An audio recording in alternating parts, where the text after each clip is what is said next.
Tudo bem?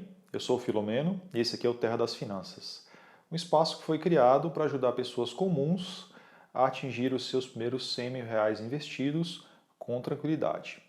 E hoje eu vou falar sobre por que investir tendo dívidas vai atrasar ou pode até mesmo acabar totalmente com o seu plano de atingir os seus primeiros R$ 100.000 investidos. E aí, para começar, vamos definir o que é dívida, tá? Dívida é aquele dinheiro que você deve para alguém, que pode ser um banco, pode ser uma pessoa, pode ser uma empresa, pode ser uma loja, pode ser, sei lá, alguém que você pegou dinheiro emprestado e tem que pagar depois, e que geralmente incide juros, ou seja, à medida que o tempo vai passando, essa dívida vai aumentando. E além disso, além de juros também, muitas vezes são comuns outras taxas e tal, a gente vai falar um pouquinho mais sobre isso mais para frente. Alguns tipos de dívida mais comuns aí. O famoso empréstimo, existe o empréstimo pessoal, aquele que você vai na loja, pega e aí acerta uma taxa. Alguns, inclusive, você recebe um cartãozinho para você usar quando você pega o empréstimo. Existe o empréstimo consignado, que é aquele que você, ao pegar o empréstimo, você assina lá um termo dizendo que você vai receber um desconto direto no seu salário, direto na sua folha de pagamento. Isso é importante, porque geralmente esse tipo de empréstimo tende a ter uma taxa de juros menor, mas ele também esconde aí um problema, porque como ele é mais fácil, né, porque ele supostamente é menos arriscado para a instituição, já que o banco ou a instituição que está te emprestando dinheiro, ela quase que ela tem a garantia de que vai receber aquilo, porque está tirando o seu salário direto, né? Por ser mais simples e por ter uma taxa menor, pode induzir você a achar que vale a pena pegar esse empréstimo, mas a gente vai ver mais para frente que não é bem assim.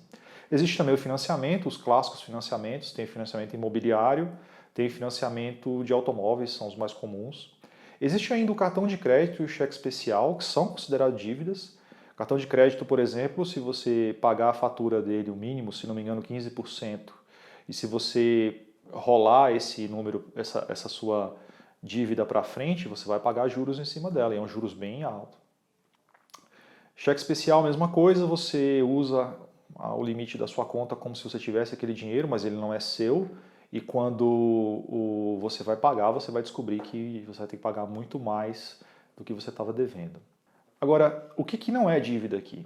Bom, primeiro, dívida moral, tá? Não é desse tipo de dívida que eu estou falando aqui, não. Dívida moral é aquele caso de você ter que retribuir um favor, alguém te fez alguma coisa importante, te deu uma carona um dia, te ajudou a, não sei, a salvar um gato de uma árvore, ou você estava passando por necessidade, seu pneu furou, você ligou para a pessoa foi lá, te quebrou aquele galhão, foi lá e resolveu guinchou seu carro, trocou o pneu para você e tal. Essa é uma dívida moral, ou seja, você se sente na vontade de retribuir aquilo, que inclusive você pode retribuir em dinheiro, mas não tem juros, não tem característica de empréstimo, né? Então não é disso que eu estou falando aqui. Também não estou falando de acerto de contas, tá? Quando você ofende alguém, alguém te ofende e fica aquela coisa de a sensação que alguém está devendo alguma coisa para alguém. Se você está passando por isso, eu espero sinceramente que você consiga resolver isso por diálogo, sabe? Não use a violência.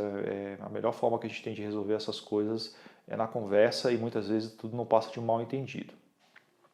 Também não estou falando de dinheiro de família, sabe o famoso patrocínio? Aquele dinheiro que teu pai, tua mãe, teu irmão te emprestou, te deu, e você se sente na obrigação de pagar de volta, mas ali não está correndo juros, ali pode ser que você pague, pode ser que você não pague, ou vice-versa, você emprestou ou doou dinheiro para alguém da sua família, para o seu irmão, para o seu tio que estava precisando. Pode ser que a pessoa te pague, pode ser que não, enfim, né? Não é esse tipo de dívida.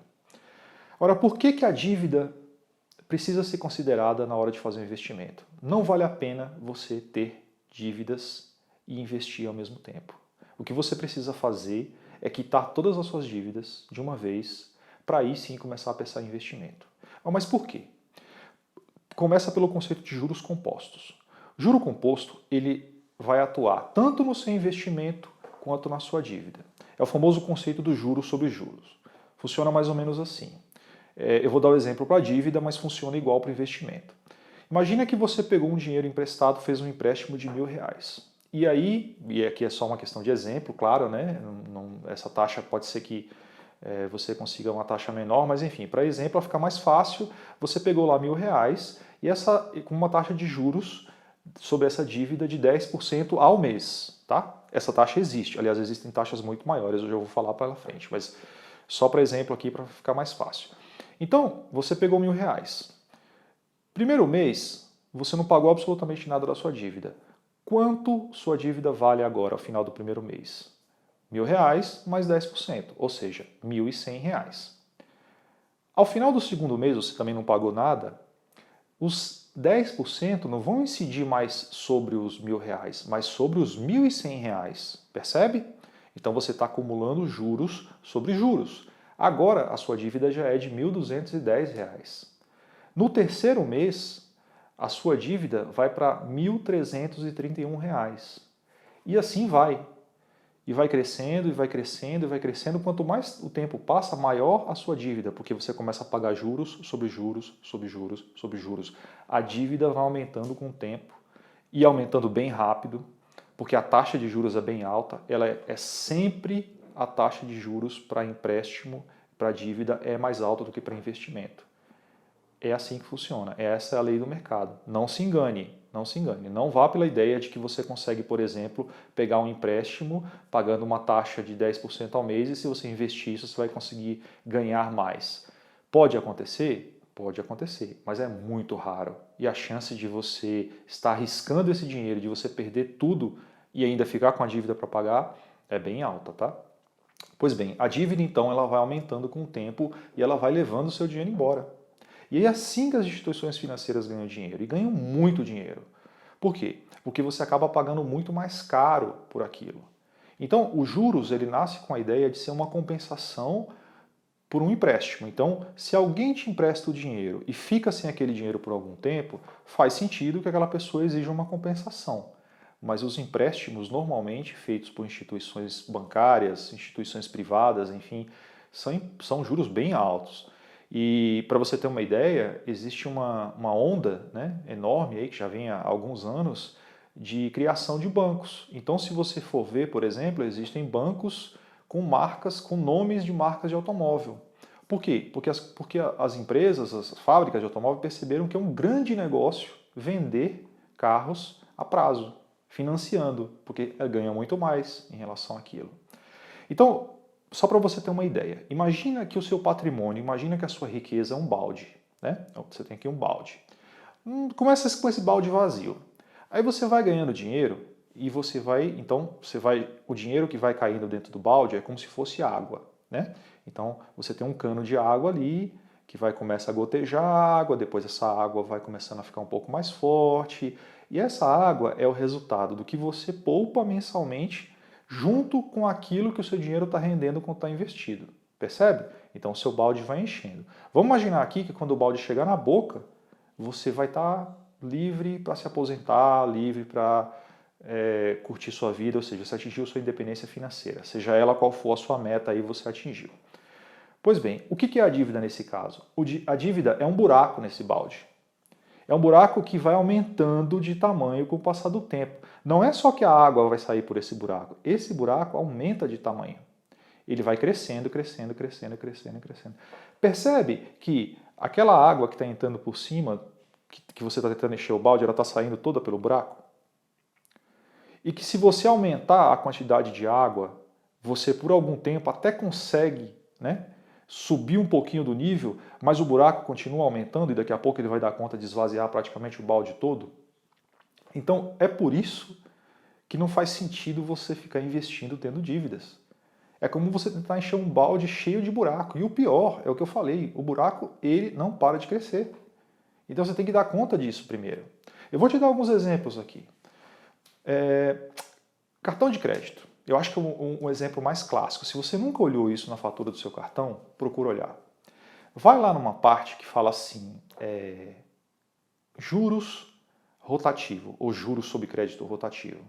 Você vai ver que provavelmente o cartão de crédito cobra de você em torno de 14 a 15% ao mês para que você pague o mínimo da sua fatura e fique rolando o restante dela para frente. Ou seja, se você ficar rolando a sua fatura do cartão de crédito, o cartão vai te cobrar algo em torno de 14 a 15% ao mês, o que dá aproximadamente 390% ao ano. 390% ao ano. Esse é o cálculo. E aí eu vou chamar a atenção também para uma outra coisa. Olhe bem, sempre que você for olhar as taxas para um empréstimo, para um tipo de financiamento, procure 3 letrinhas, CET, custo efetivo total. O custo efetivo total é a soma dos juros com todas as outras despesas e encargos que você tem que pagar quando você pega empréstimo. E ainda tem mais essa. O valor que está descrito lá de juros não é o que você vai pagar, você vai pagar mais, você tem que pagar mais taxas, mais outros encargos, então fica de olho nisso. Se você decidir que você não vai pagar a fatura do cartão de crédito, que você vai, enfim, deixar essa dívida correr, aí os juros vão lá para casa dos 450%, quase 500% ao ano. Né? Isso é bastante coisa. Se você pensar em termos de crédito consignado, ou seja, aquele empréstimo que você pega e o banco, a instituição financeira vai descontando o valor da parcela todos os meses do seu salário. Ele costuma ter uma taxa de juros um pouco menor porque supostamente a instituição financeira não está correndo tanto risco, né? Afinal de contas ela tem acesso ao seu salário, então não é como se você pudesse tirar o dinheiro e correr e não pagar. Pois bem, esse tipo de juros ele pode variar entre 1% a 2,5% ao mês. Para você ter uma ideia, a inflação do Brasil estimada agora para 2020 está em torno de 2% ao ano. Ao ano. Isso quer dizer o seguinte, que a poupança, que é o investimento ou a forma mais segura, né, conhecida pelos brasileiros de guardar o seu dinheiro, a poupança está rendendo em torno de 1,4% ao ano. Significa que a poupança está rendendo menos do que a inflação. Mas isso é só para te chamar a atenção para o seguinte, se você pegar um empréstimo que vai te cobrar 2,5%, e eu estou falando do mais simples, eu não estou nem falando de cartão de crédito, hein? Estou falando só de você pegar um empréstimo consignado. Se você pegar um empréstimo consignado que vai te cobrar 2,5% ao mês, como é que você vai encontrar um investimento que vai te render sem correr risco, né? Claro, porque rendimento e risco andam juntos ali, risco e retorno estão sempre na mesma frequência. Se você for correr atrás de um investimento, você vai estar sempre correndo atrás disso, você vai estar sempre equilibrando risco e retorno. Então, aonde é que você vai encontrar um investimento que te dá 2,5% ao mês? Para compensar, para empatar com o seu crédito consignado? Não vai. Quer dizer o quê? Quer dizer que a água que vai gotejar pela boca do balde tem um fluxo muito menor do que aquela que vai sair pelo buraco. E aí você pode falar assim, tá, você está falando tudo isso aí, mas olha só, se eu preciso financiar o carro e eu decido que eu vou financiar o carro, vou comprar ele a prazo, eu pego o carro agora e fico pagando. E eu já estou desfrutando daquilo, já estou pegando meu carro, estou viajando, estou passeando, estou trabalhando, enfim, estou fazendo tudo com ele. E estou pagando aí a perder de vista. Isso é verdade, né? Se você decidir comprar o seu carro agora, supondo que você não tem o dinheiro para comprar o carro à vista, então você vai lá e financia ele, né? Você compra o carro e fica pagando a prestação todo mês. A questão é, você vai pagar ao final do tempo que você está financiando, você vai pagar em torno de 25% a 30% a mais do valor do carro. Você acha que compensa? Você acha que vale a pena isso? Se vale a pena, se você já fez esse cálculo e chegou a essa conclusão, inclusive considerando que quando você terminar de pagar o financiamento, o carro já vai estar valendo muito menos, você vai estar pagando por um carro zero, que na verdade já vale muito menos agora, porque o carro tem essa questão aí, né? Ele vai se desvalorizando ao longo do tempo, e eu escolho o carro aqui para falar isso, poderia ser uma outra coisa, poderia ser um imóvel, mas o carro ele tem uma característica especial e ele tem um valor que nos ajuda a raciocinar bem. Se você fez os cálculos e considerou que vale a pena, tudo bem.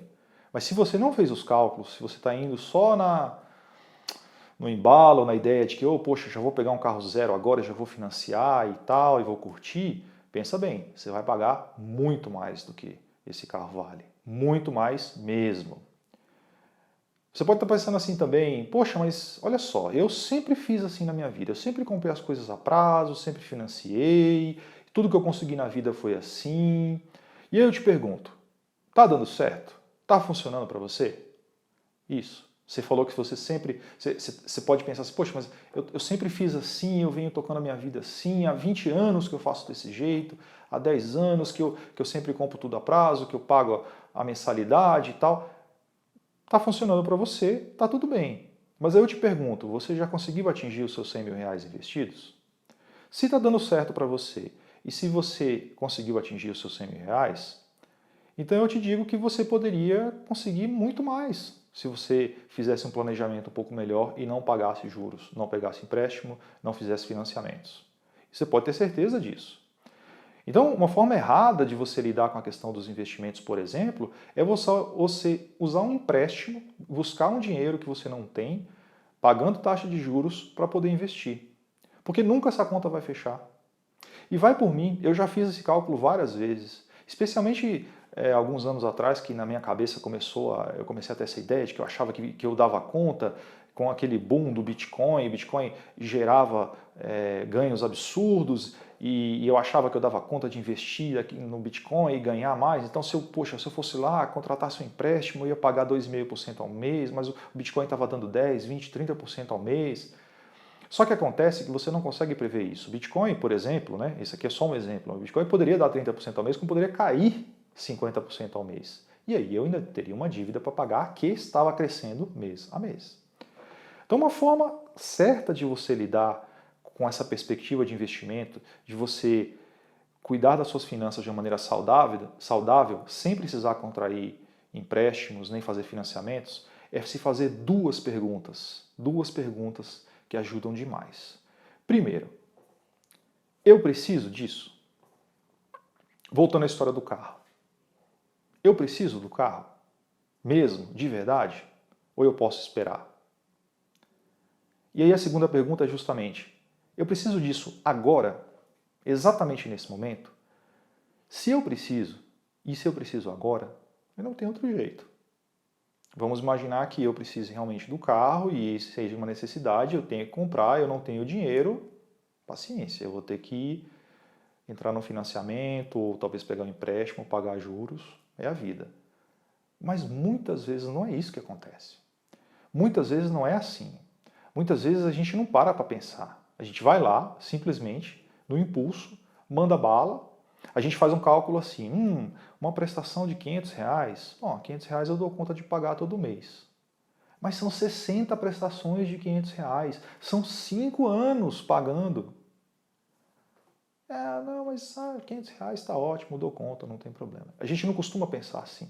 Mas é importante que a gente pense. É importante que a gente se pergunte se a gente realmente vai usar esse bem ou se a gente está indo por um caminho que simplesmente não parou para imaginar o que pode acontecer. E aí vem a questão de você se planejar, de você pensar, raciocinar e usar o tempo ao seu favor. Em vez de você usar o tempo contra você mesmo, ou seja, em vez de você fazer com que o efeito da dívida sendo rolada vá tirando o dinheiro de você, você vai fazer o oposto. Você vai se planejar, você vai decidir o que você quer, você vai sentar, fazer os cálculos e chegar à conclusão de que daqui a X tempo, daqui a 2, 3 anos, você vai ter aquilo que você quer. Ou um ano, enfim, depende muito do que você quer e depende muito do quanto de dinheiro que você vai poder dispor. E para isso eu vou te dar uma dica que é espetacular, muito boa. Pega um papel e uma caneta e anote aí, porque essa aí vale muito a pena. Essa aí vai evitar que você entre em enrascadas e vai te conseguir economizar dinheiro e tempo. Olha só o que você vai fazer. Vamos imaginar que você queira comprar um carro. Isso aqui é só um exemplo, tá? Funciona com qualquer bem aí que você queira comprar, que você tenha pensado em financiar. Você vai até a loja. Ou você liga para o vendedor, ou você conversa por WhatsApp com ele, tanto faz. Mas vamos imaginar que você vai até a loja. Você senta na mesa do vendedor e você começa a conversar com ele e pergunta para ele o seguinte: quanto custa esse negócio aí à vista? Aí ele vai te falar. Aí você fala, tá, mas eu não tenho esse dinheiro. Quanto é que custa isso aí financiado? Né? Aí você pergunta para ele, quanto custa em 12 vezes? E se fosse para fazer em 24 vezes? E se fosse para fazer em, sei lá, 36 vezes? Enfim, pergunta para ele todos os planos. Ele vai te falar, você vai ter que pagar isso aqui por mês, isso aqui por mês, isso aqui por mês. Você pega essa folha, você agradece o vendedor pelo tempo dele, pela gentileza dele ter colocado, anotar tudo aquilo para você. Você pega essa folha, leva essa folha para casa e você vai decidir em quanto tempo que você vai querer comprar aquele bem. Se em 12 meses, 24 meses, 36 meses, enfim. O vendedor provavelmente anotou lá do lado de cada plano o valor da parcela, não foi? Pois bem, aquele valor da parcela é o valor que você vai pagar. Só que tem um detalhe: você não vai pagar para a loja, você vai pagar para você. Você vai pegar esse dinheiro, exatamente naquele valor, e vai depositar na sua conta de investimento. E não precisa ser um investimento mirabolante, fantástico, pode ser um investimento simples, como a própria poupança ou um Tesouro Selic, uma coisa que é fácil e tranquila de você dominar. E você vai pagar para você mesmo essa parcela todos os meses.